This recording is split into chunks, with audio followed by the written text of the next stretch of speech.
Hello বন্ধুরা, আসসালামু আলাইকুম। আপনাদের জন্য আবারও নিয়ে আসলাম সম্পূর্ণ নতুন এক গল্প, পরিবারের অবহেলা কেন এমনটা হয়।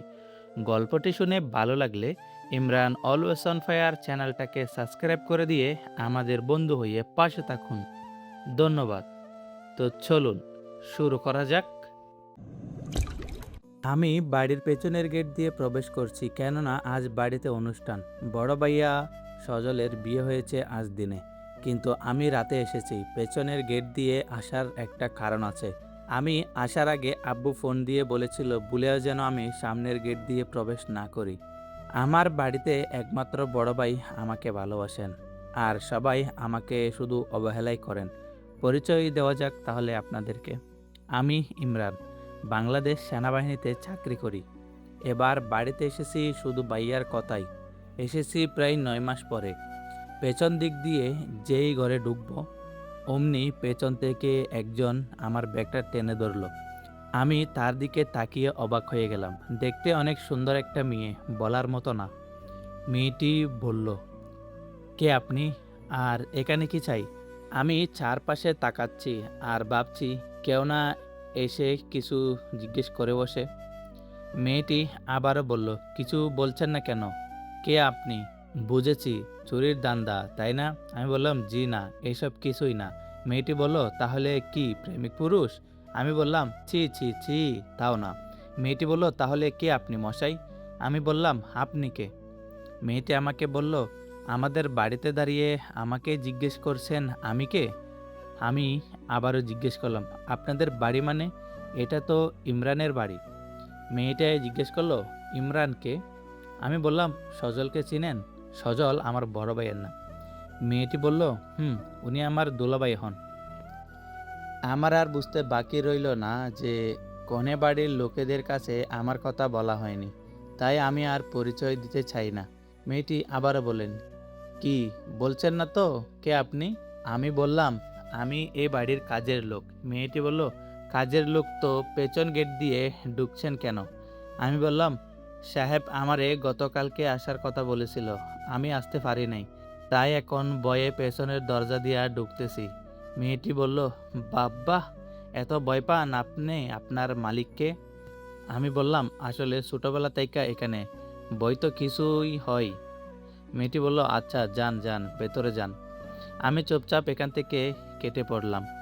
আমি আমার রুমে এসে ফ্রেশ হলাম। বিছানায় কাপড় চোপড় সব ঠিকঠাক করলাম। আমার অবর্তমানে এখানে কেউ থাকে না। সব ঠিক করে বাইরে বের হলাম। প্রথমে কাজের লোক মনোয়ার চাচার সাথে দেখা হলো।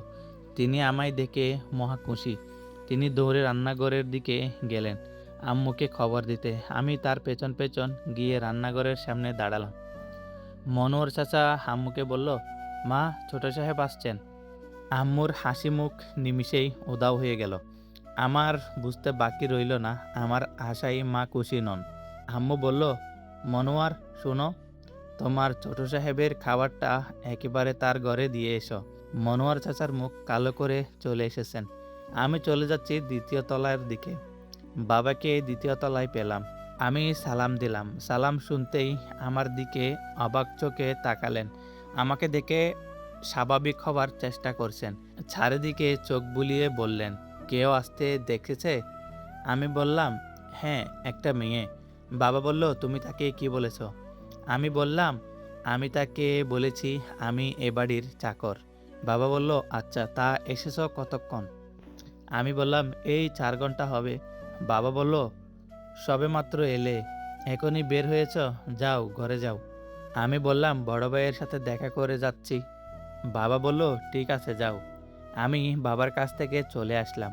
নিজের আপন মানুষদের এমন কথাই অনেক কষ্ট হয়।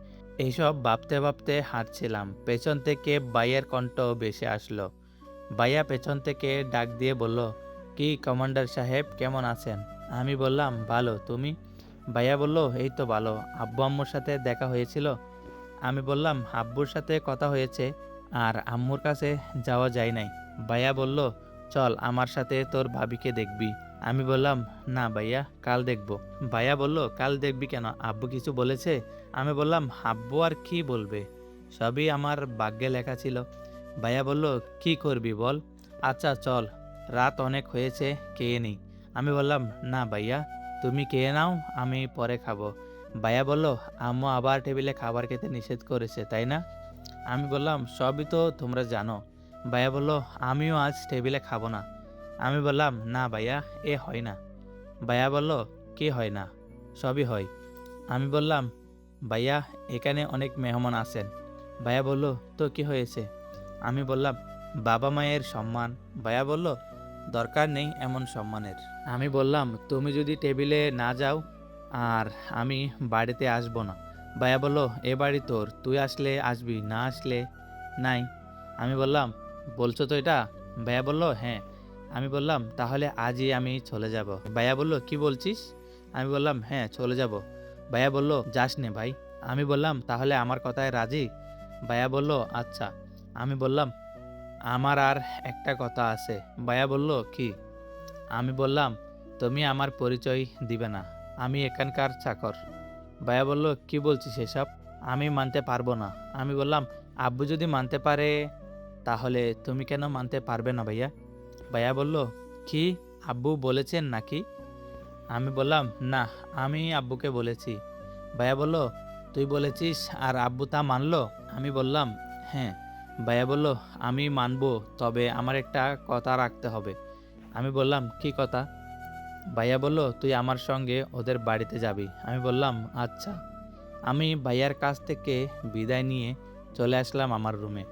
দেখলাম টেবিলের উপরে খাবার রাখা। আমি গিয়ে ঘুমিয়ে পড়লাম। তো হ্যালো বন্ধুরা, পরিবারের অবহেলা কেন এমন হয়, গল্পটি আপনাদের কাছে কেমন লাগলো তা অবশ্যই কমেন্ট করে জানাবেন। আর গল্পটি ভালো লাগলে চ্যানেলটাকে সাবস্ক্রাইব করে রাখবেন, যাতে পরবর্তী পর্ব সবার আগে আপনার কাছে পৌঁছে যায়। আর হ্যাঁ, বেল আইকনটাও না বাজালে কিন্তু সবার আগে আপনার কাছে গল্পটা আসবে না। তো বেল আইকনটা আগে বাজিয়ে দিবেন। ধন্যবাদ।